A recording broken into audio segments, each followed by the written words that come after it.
오늘은 올라감의 축복이라는 제목으로 같이 말씀을 나누겠는데요. 이렇게 제목을 잡은 것은요, 이삭이 부엘세바로 올라가기 때문입니다. 사실 여러분, 이 올라간다라는 게요, 세상적으로 보면 내리막길로 보이거든요. 그런데 이것은 우리로 말하자면 영적으로 성숙이 되어지는 길이라면, 사실 그리스도인들의 삶이 좁은 문, 좁은 길로 가는 삶이 아니겠습니까? 그 길로 나아가는 것이 진정한 축복이라는 겁니다. 그런데 이 부엘세바라는 곳에 가기가 참 어렵습니다. 왜냐하면 그곳은 인간적으로 두려운 곳이기 때문입니다. 요즘 이 대한민국 수많은 사람들이 두려워하고 있다라는 증거가 있는데 무엇을 통해 알 수 있냐면요. 요즘 서로의 운명을 점치며 연애하는 SBS, 신들린 연애도 있고요. 유튜브 무당 배틀인 쫄리면 좀 뒤지시던가 좀 이런 것도 있더라고요. 또 MG 무당과 묘짜리 이장이 등장한 영화 파묘, 또 무속인 복장에 KBS 조이 무엇이든 물어보살까지 이 점술에 관련된 콘텐츠가 급증하고 있습니다.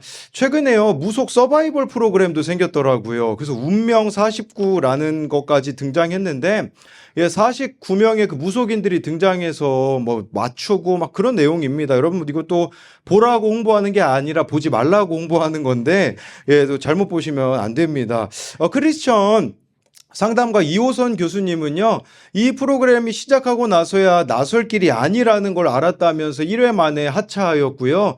어떤 걸 가지고 서바이벌을 하냐? 순직한 소방관 사진을 보여주고서 사망 원인을 알아맞추는 미션, 이런 것들을 하니까 시청자들에게 눈살을 찌푸리게 하죠. 어둠의 문화로 여겨지던 점술과 신점, 굿 등 이것이 어느덧 예능에 등장하고 힐링 자기개발 콘텐츠로 소비가 됩니다. 이것은 현대인의 불안과 불확실성이 얼마나 큰지를 보여주는 지표라고 할 수가 있는 것입니다. 그럼 우리가 얼마나 과학이 발달했습니까? 그런데 이런 것들이 더 발달하고 있다는 것이 무엇을 말하겠습니까?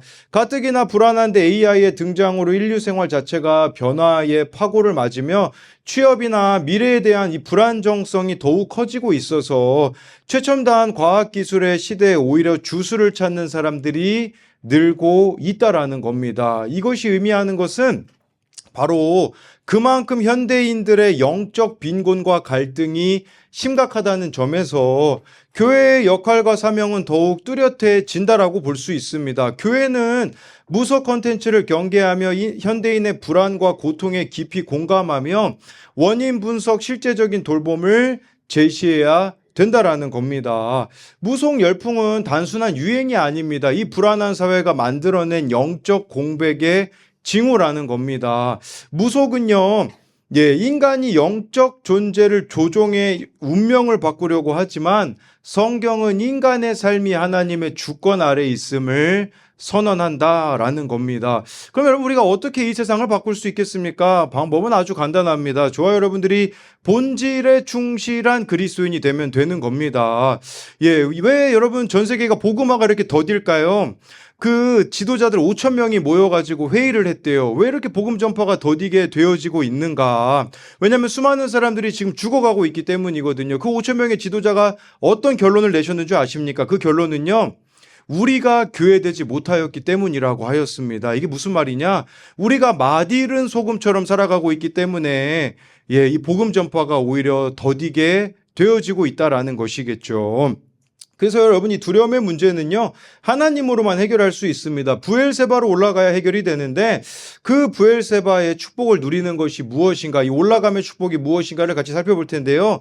첫 번째로요, 올라감의 축복은 관점이 바뀌는 것입니다. 우리 23절을 다 같이 읽어보겠습니다. 시작. 이삭이 거기서부터 부엘세바로 올라갔더니.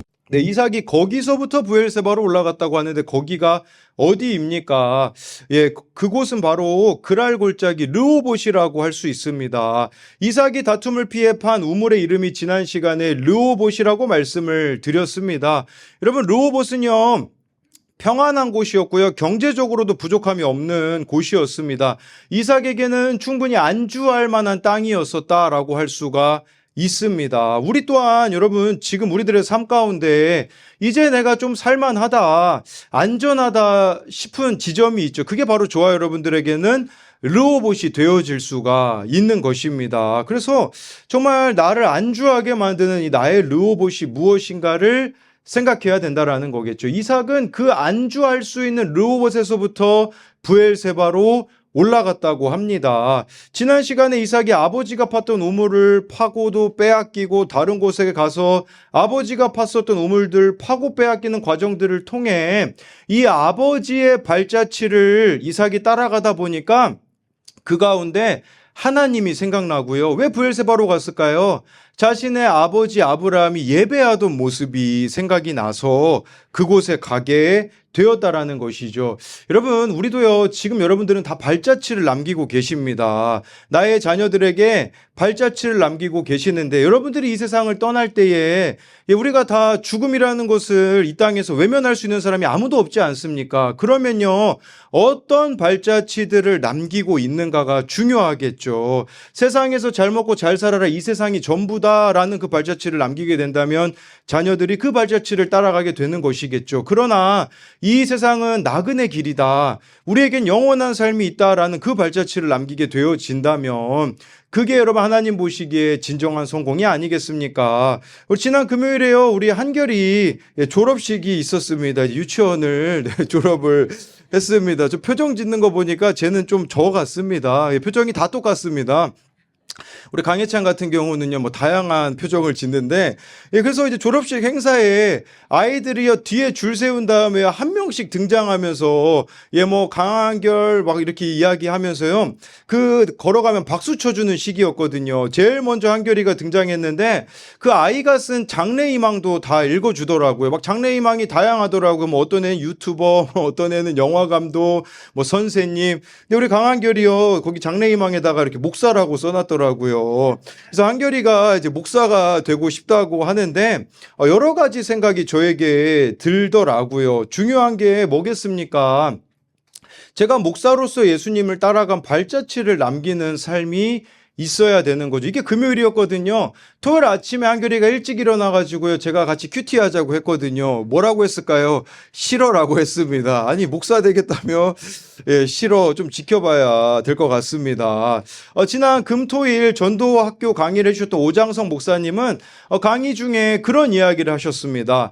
목사로 밖에서 살고선 집에 와서는 그 무거운 짐을 다 내려놓고 무장해제된 상태로 편하게 있으려고 하는 마음이 들 수 있다라고 하셨습니다. 그러나 예수님의 증인은 그러면 안 된다고 하셨습니다. 가정에서도 구원이 이루어지고 있지 않는 것이 그저 내가 편안한 이 르호봇에만 머물려고 하고 있기 때문에 그 발자취를 남기지 못하고 있기 때문이라고 볼 수 있는데, 그런 점에서 저에게는요, 가정에서도 목사로 더 나아가 예수님의 증인으로 살아가야 되는 거죠. 이게 회개가 되더라고요. 딱 주일 예배 끝나잖아요. 오후 한 3시쯤 되거든요. 그럼 피곤하죠. 피곤하니까요, 집에 가서는 아무것도 하고 싶지 않은 거예요. 그러면 뭐 아이들하고 뭐 TV 보고 그런 것이 있는 거예요. 제가 봤을 때는 하나님이 좀 저희 가정에 좀 경고를 주신 것 같아요. 왜 그러냐? 어느 날 TV를 켜보니까 TV가 이렇게 반쪽으로 좀 이렇게 나눠져 있더라고요, 선이. 막 예찬이 한결이가 모르겠대요. 저 왜 이렇게 된지. 근데 저랑 아내는 TV를 본 적이 없거든요. 토요일 날, 주일 날 그게 발견됐거든요. 왜 그런가 보니까 TV를 껐다 키니까 거기 딱 야구공 모양이 있더라고요. 그러니까 얘네들이 공 던지기 하다가 지금 저희 집 TV가 지금 반쪽으로 이렇게 딱 선이 나눠졌거든요.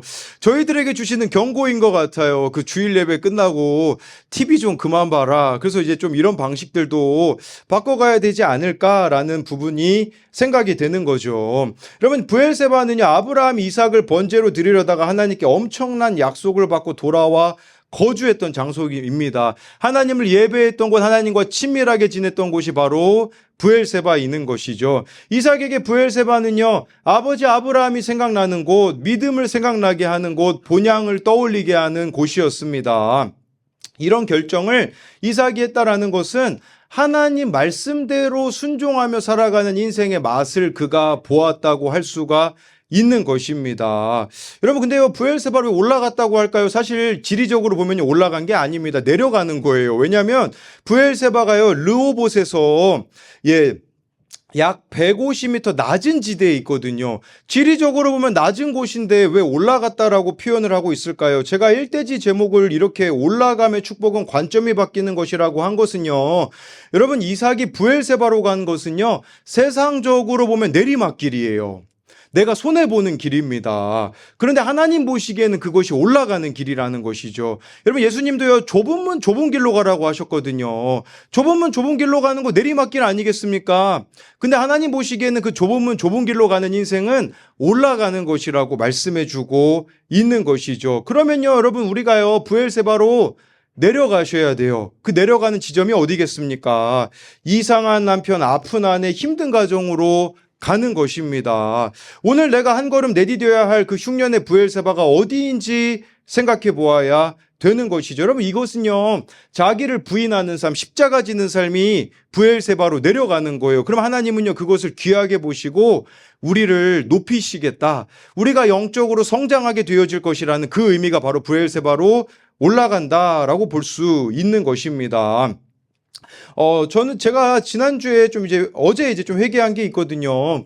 저는 개인적으로 저를 불편하게 하는 사람들이 참 많다고 생각을 했습니다. 왜냐하면, 우리 교회 그 집사님들이나 이제 저를 좀 불쌍히 여겨주시더라고요. 우리 청년들이나 청소년들이 속을 많이 썩이니 너라도 좀 잘해라. 이제 이런 얘기를 뭐 많이 한다고 들었습니다. 근데요, 제가 어제 깨달은 거는요, 저도 누군가를 불편하게 하는 사람이라는 생각이 들었습니다. 제가 어느 청년에게 이제 지난주 연락했는데, 그 청년의 영어 이름은 이제 제가 만들었어요. 이제 트러블 장입니다. 우리 장동규인데요. 제가 이제 동규한테 만나자고만 연락하면 뭐라고 답장이 오는 줄 아십니까? 이렇게 연락이 동규에게 와요. 이따 9시 넘어서 동규야, 너네 집 방문할게. 그랬더니 동규가 저 뭐 잘못한 거 있나요? 뭐 이렇게. 그 밑에 사진은 제가 첨부했습니다. 제 마음을 담아서. 예. 제가 뭘 회개하게 됐냐면요. 이렇게 할 말이 있을 때만 제가 이렇게 막 불러가지고 이야기하더라고요. 그러니까 이게 동교에게만 해당되는 게 아니라, 예, 우리 한진규도 제가 교회 오라고 하면 되게 무섭대요. 제가 이런 부분들을 좀 바꿔가야겠다라는 생각이 들더라고요. 꼭 혼낼 때만, 필요한 말 할 때만, 그때만 이렇게 아이들을 찾아가는 이런 모습이, 저에게도 있을 텐데, 우리, 네, 태연이도 저를 이따가 좀 봐야 될 것 같습니다. 네, 근데, 예, 사실 여러분, 이삭에게 있어서 이 부엘세바로 올라가는 것은요, 쉬운 일이 아닙니다. 왜냐하면 부엘세바로 갈 무렵에는 흉년이 심하여서 이미 우물들이 다 말라버린 상태거든요. 만약 여기서 이삭이 잘못된 결정을 내리게 되면 그는 모든 것을 잃어버리게 될 것이죠. 그와 그의 가족들마저 위험할지도 모릅니다. 그리고 부엘세바 가려면 그나마 자기가 가지고 있었던 이 우물도 포기해야 된다라는 것이죠. 그러면 이삭은 여기에서 살 자신이 없었습니다. 어디로 갈지도 모르는 그 상황 가운데 흉년이 끝나지 않은 부엘세바로 갈 수도 없고 하나님이 막으신 애굽으로 갈 수도 없는 그 고민들을 이삭이 하지 않았겠습니까? 그렇다고 이대로 그랄 땅에 머물러 있을 수도 없는 것이죠. 여러분 같으면 이 상황에서 어떡하겠습니까? 뭐 요즘 시대 사람들에게 이 상황이라면 아마 GPT나 AI에게 물어봤겠죠. 그럼 AI가 뭐라고 말할까요?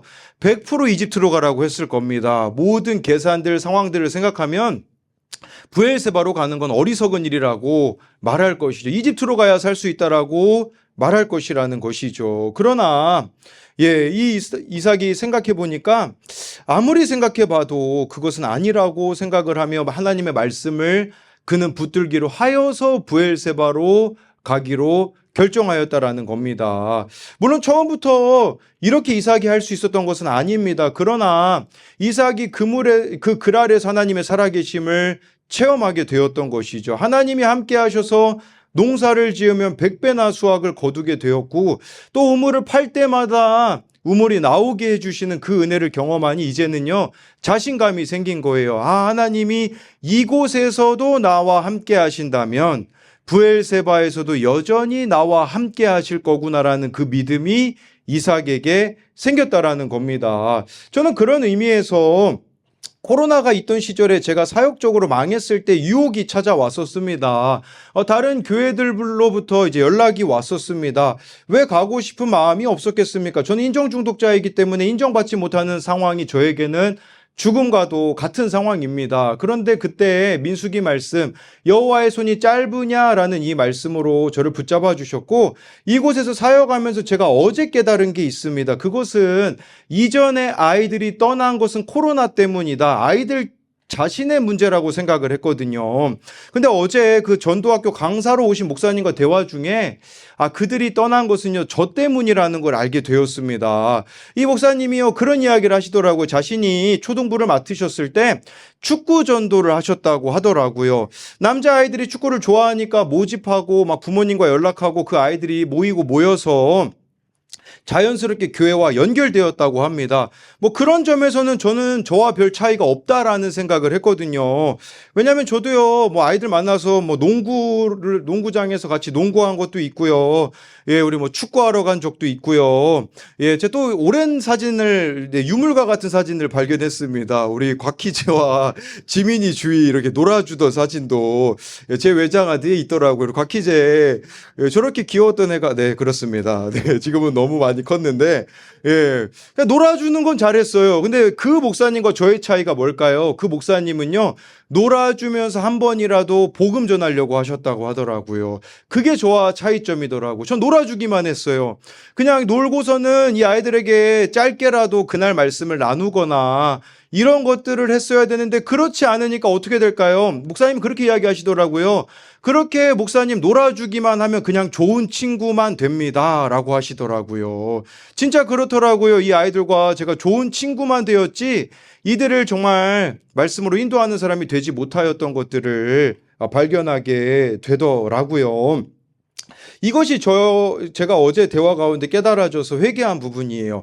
이제는 이제 아이들을 만나도 꼭 그날 말씀이라도 짧게라도 나눠야겠다. 누군가가 나에게 전화를 한다면 그 가운데서 오늘 말씀을 내가 정말 나누면서 가야겠다라는 생각을 해보게 되어지더라고요. 인간적으로 코로나 가운데 사역이 망한 것 같이 여겨졌을 때 저도 이집트로 갈 수 있는 길이 있었습니다. 그러나 브엘세바로 가는 것처럼 이곳에 있을 때 결국 제가 지금 와서 깨닫게 되는 것은요. 진짜 저를 목사로 만들어주는 길이 이곳이었구나라는 것을 발견하게 되는 것입니다. 예, 그래서 이것에 대한 적용 질문은요. 나에게 이집트처럼 화려해 보이는 세상에 대한 또는 방법과 브엘세바처럼 가깝지만 지켜야 할 예배의 자리가 동시에 있다면 어느 방향으로 발을 떼겠습니까? 여러분 사실 인간적으로는요. 이 브엘세바로 가는 게 더 막연해 보이는 거거든요. 우리가 하나님 말씀대로 살아가는 게 사실은 더 막연해 보일 수 있는데 어떤 선택지를 선택할 것인지를 묻는 것이고요. 또 한 가지는요. 내가 내려가야 하는 브엘세바는 어디입니까? 각자가 있겠죠. 지리적으로 내려가는 길이라고 말씀드렸잖아요. 그럴 때 하나님께서 영적으로 나를 올리실 것을 믿습니까? 예, 그럴 때 정말 하나님이 여러분들을 높이신다라는 것이겠죠. 두 번째로요, 올라감의 축복은 예배가 중심이 되는 것입니다. 우리 24절 말씀을 같이 읽어보겠습니다. 시작. 그 밤에 여호와께서 그에게 내 아버지 하나니 두려워하지 말라. 내 종 아브라함을 위하여 내가 너와 함께 있어 내게 복을 주어 내 자손이 번성하게 하리라 하신지라. 여러분 이삭이 얼마나 막연했겠습니까? 브엘세바로 가지만 두렵죠. 그 두려움 가운데 하나님께서요. 여러분 여기가 어느 날 밤이었을까요? 브엘세바 도착한 그날 밤입니다. 그 브엘세바에 막연하게 도착했을 때 하나님은요. 먼저 그를 찾아와 만나 주십니다. 24절에 이 나타나라는 단어를 히브리어로 보면요. 보다라는 보다라는 뜻의 단어의 수동형입니다. 그러니까 하나님이 자신을 보여주셨다라는 것입니다. 여러분 우리는요. 내가 잘나서 하나님을 만난 거라고 생각하지만 아닙니다. 하나님이 나를 먼저 찾아와 주셨기 때문에 지금 저와 여러분들이 여기 있는 게 아니겠습니까?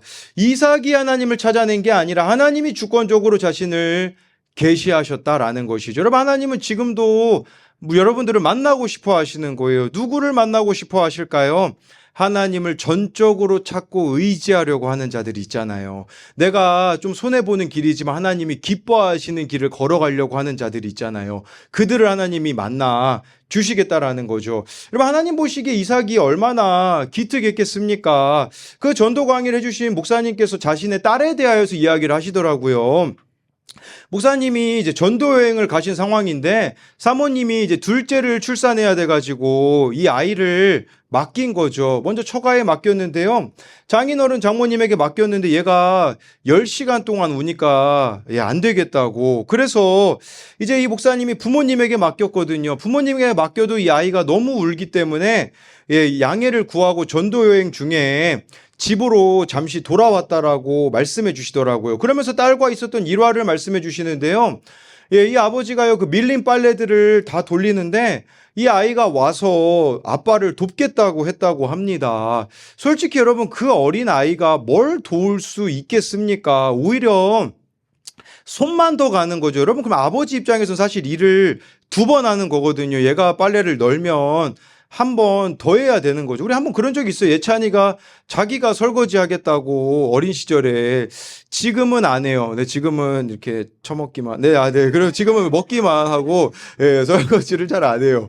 근데 얘가 막 설거지 한다고 했거든요. 어땠을까요? 일 제가 한 번 더 하는 거죠. 한결이가요, 자기가 빨래 널겠대요. 여러분, 어떻게 될까요?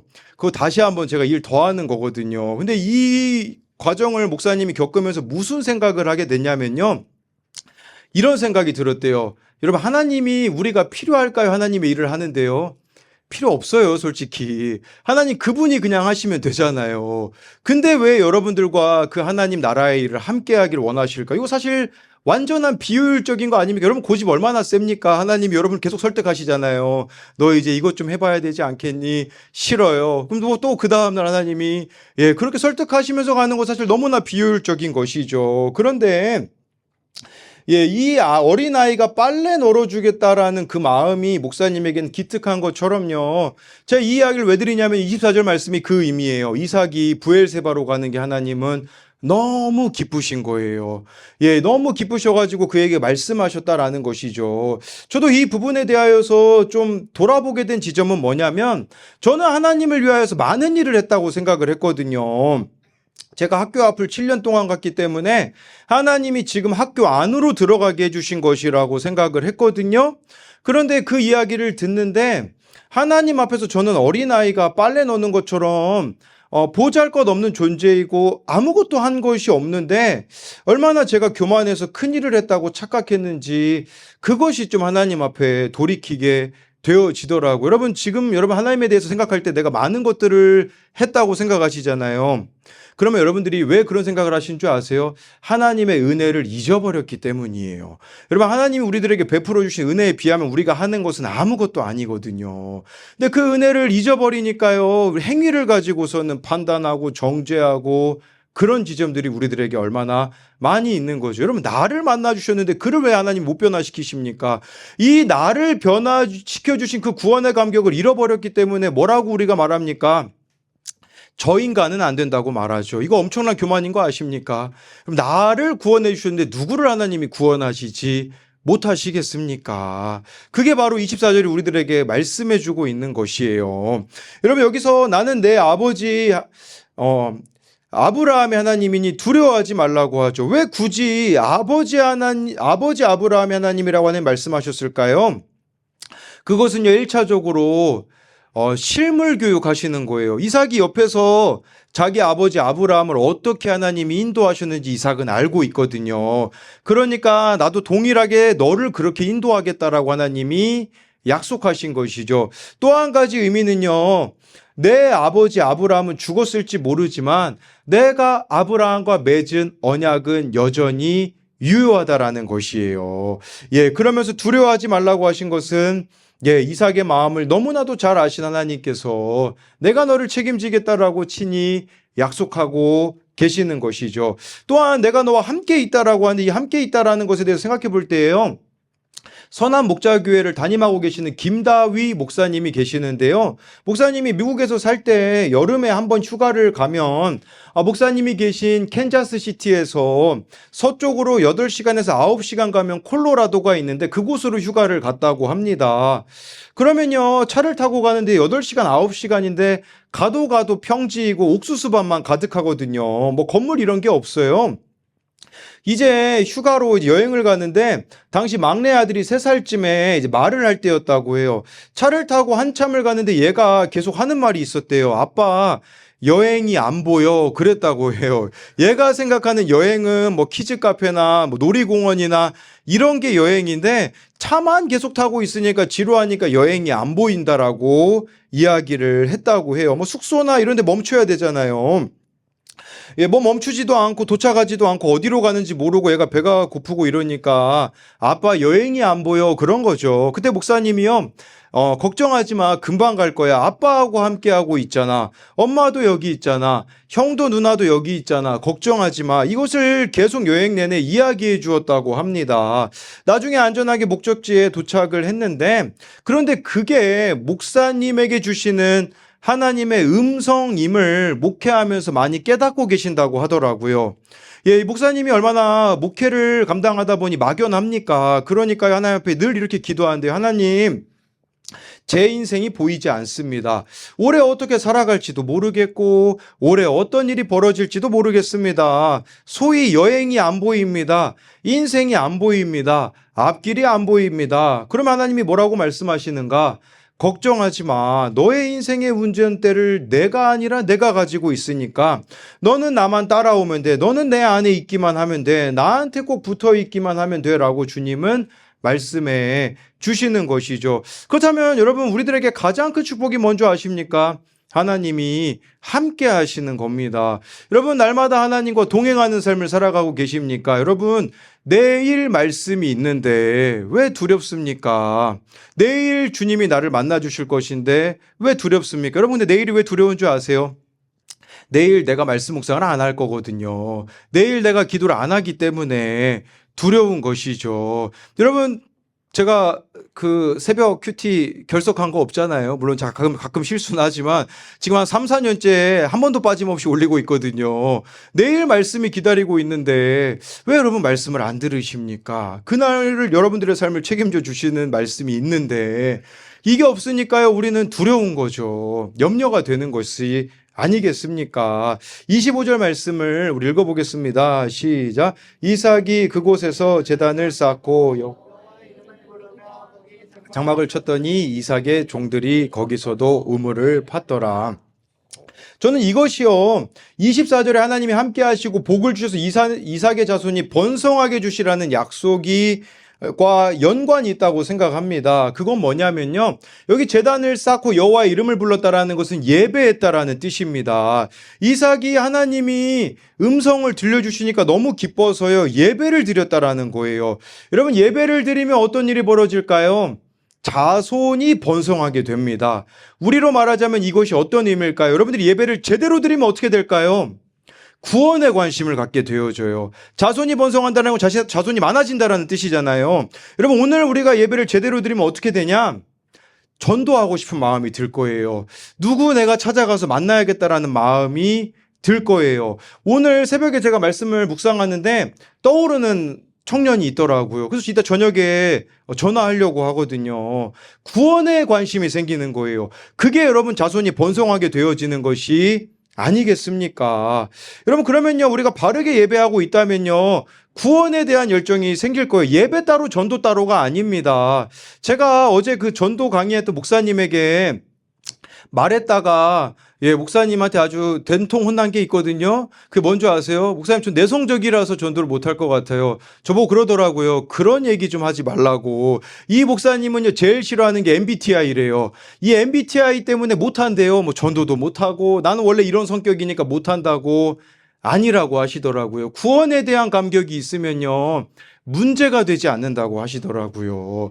여러분 그 구원의 감격이 없는 게 문제죠. 예배가 우리에게 온전히 회복되지 않으니까 예배 따로 전도 따로 예배 따로 선교 따로가 되어지는 것이죠. 그런데 예배가 바르게 드려진다면요 여러분 큐티를 제대로 하잖아요.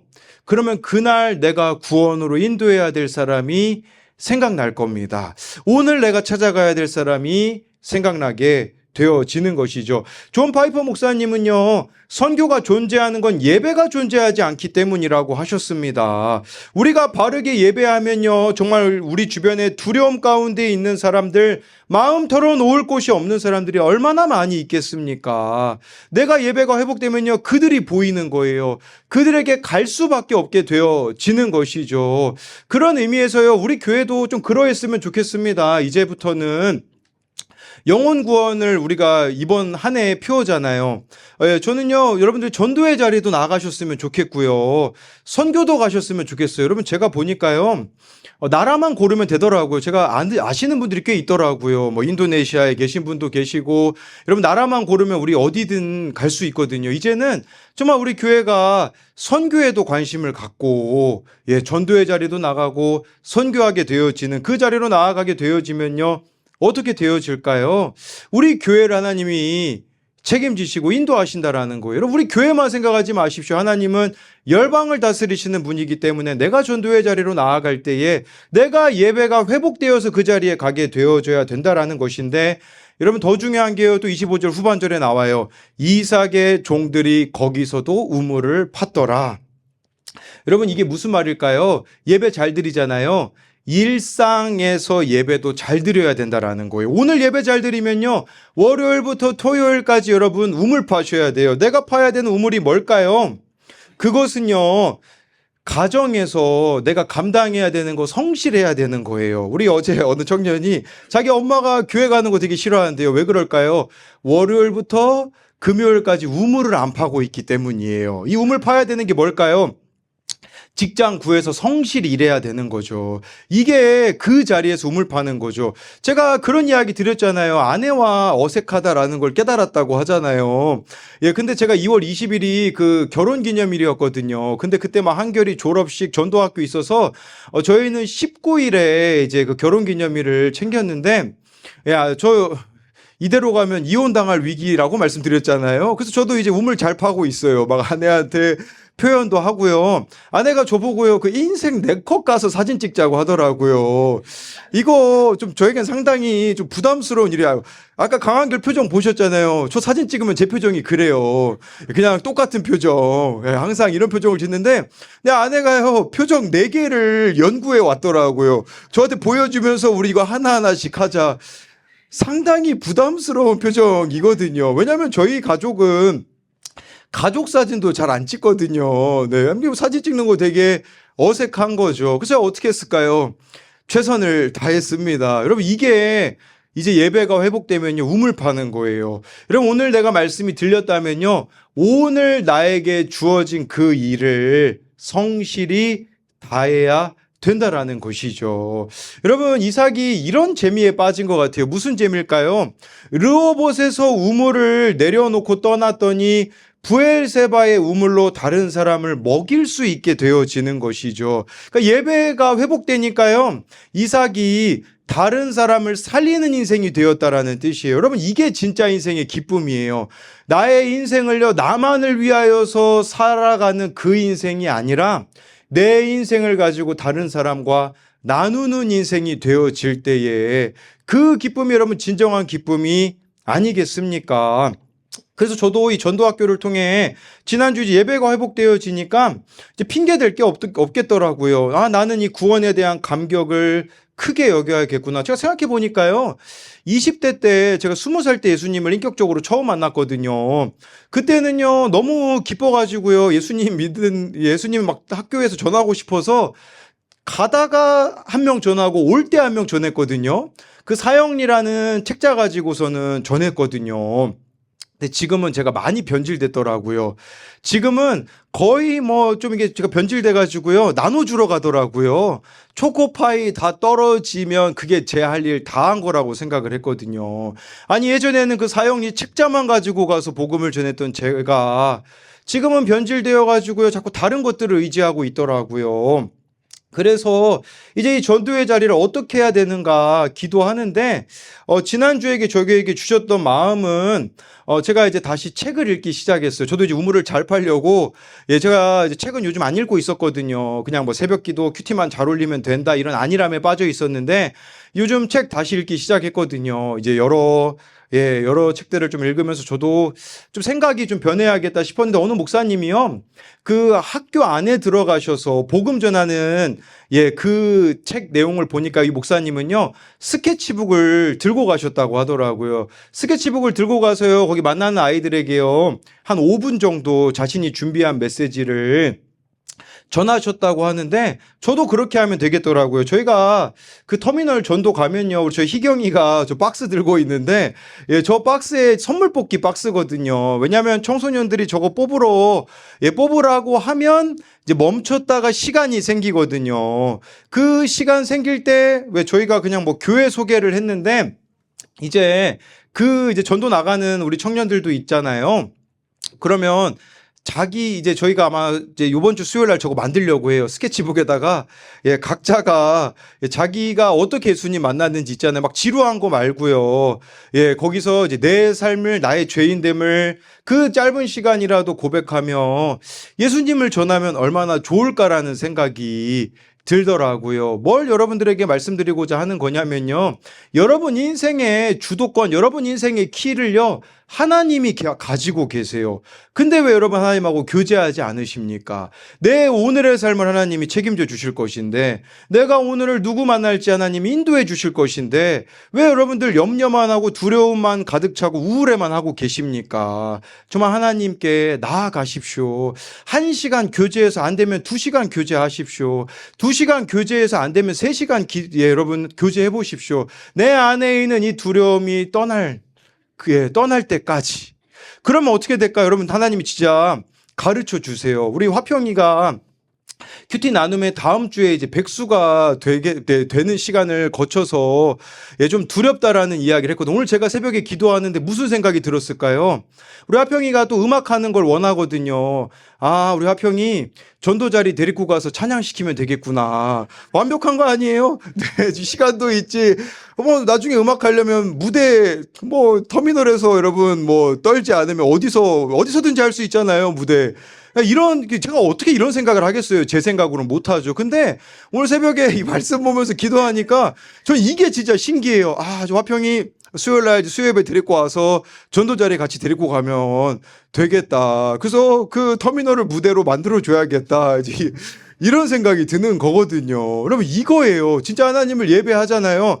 한 명 한 명 어떻게 구원으로 인도해 가야 될까를 하나님이 가르쳐 주신다라는 거. 여러분 그러면요 진짜 재밌어요. 이게 한 사람 한 사람을 향하여 정말 기도하면요 이렇게 말하면 되겠다, 이렇게 인도하면 되겠다, 그렇게 가르쳐 주시는 그 하나님의 은혜를 제가 발견하게 될 때 얼마나 기쁨이 있겠습니까? 그래서 이것에 대한 적용 질문은요, 말씀에 순종하여 발걸음을 뗐지만 여전히 두려운 것은 무엇입니까? 여러분들 우리 이삭이 브엘세바 갔을 때 두려워했기 때문에 하나님이 두려워하지 말라고 하셨잖아요. 여러분들의 그 두려움은 무엇이 있는가를 물어보는 거죠. 부족해도 하나님만 붙들 때 복을 주시고 번성하게 하실 것을 믿습니까? 또 한 가지는요, 예배 가운데 받은 은혜를 일상으로 연결시키고 있습니까? 또는 여러분 큐티가 여러분들의 일상에 연결되고 있는가를 묻는 거죠. 오늘 내가 성실히 파여야 할 내 삶의 우물은 무엇입니까? 여러분들이 파야 되는 우물은요, 월요일부터 토요일까지 예배자로 사시는 겁니다. 예배자로 산다는 것은 구체적으로 하기 싫은 공부, 하기 싫은 일, 까다로운 업무, 지루한 가사 노동도 될 수가 있겠죠. 그래서 이런 것들이 나에게 무엇이 있는가를 생각해 봤으면 좋겠습니다.